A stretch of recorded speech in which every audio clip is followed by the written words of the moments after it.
Blackstone Audio presents Red State Uprising: How to Take Back America by Erickson and Lewis K. Euler. To my parents and to my wife and children, all with love, for freedom.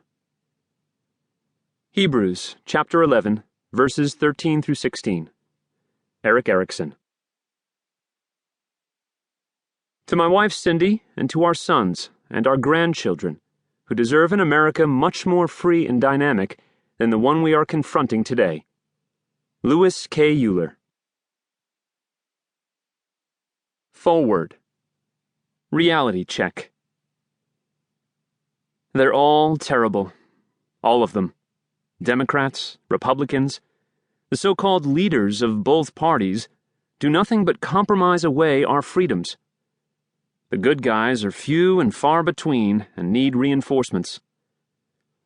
Ask yourself a simple question.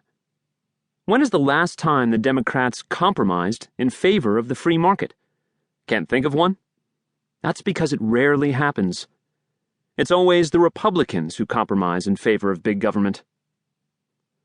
George W. Bush gave us steel tariffs in Pennsylvania, No Child Left Behind, the prescription drug benefit, TARP, and the auto bailout. His father before him gave us his lips on which we read a lie. They, like so many other Republicans, paraded around in conservatives' clothing, while having little in common with actual conservatives. The Republicans gave us progressivism. Read up on Robert La Follette and Teddy Roosevelt. The Republicans gave us the Environmental Protection Agency. Heck, Republicans gave us Earl Warren, Nelson Rockefeller, Dede Scozzafava, Charlie Crist, and the list goes on and on and on. The Democrats, by contrast, have given us over to European socialism, degenerated our moral society, destroyed the nuclear family, never met a race they didn't bait, and mushroomed the GOP's spending programs. For too long, the Republican Party has decided to be the Democrat light party, and the American voters in 2008 decided just to go with the real thing. Turns out, there is a difference between the Republican Party and the Democrat Party. While both may be terrible, the Democrats are worse. Therein lies the terrible conundrum for voters. We're not choosing the lesser of two evils. We are choosing between the assorted evils of two lessers. The problem is compounded by a very simple fact. There are no betters than these two lessers. No third party is or will ever be viable. The deck is stacked against them. Contrary to what we may say, and the polemical frustration conservatives too often are forced to express about the Republican Party, there remain very real differences between the two parties. Life and death differences that cannot be underestimated or ignored.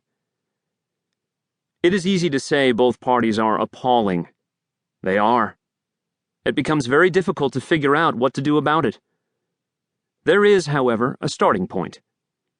As bad as you or I may think the Republican Party has been at times, at least it will not sell us down the river to our nation's enemies. At least it will more often than not support businesses and individuals against the government. At least it will support you working for yourself over you working to give money to someone else. Despite the real differences, too often Republican leaders prefer to find ever-shrinking common ground with the left rather than make a stand on opposing ground fighting for free people and free markets against the leviathan of government. With the rise of the Tea Party movement, conservatives must unite to clean up the Republican Party. If they don't, voters will keep rejecting Republican pseudo-socialists in favor of authentic socialists.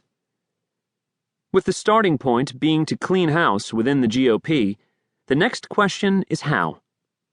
To figure out how, we must examine the past as the path to the present.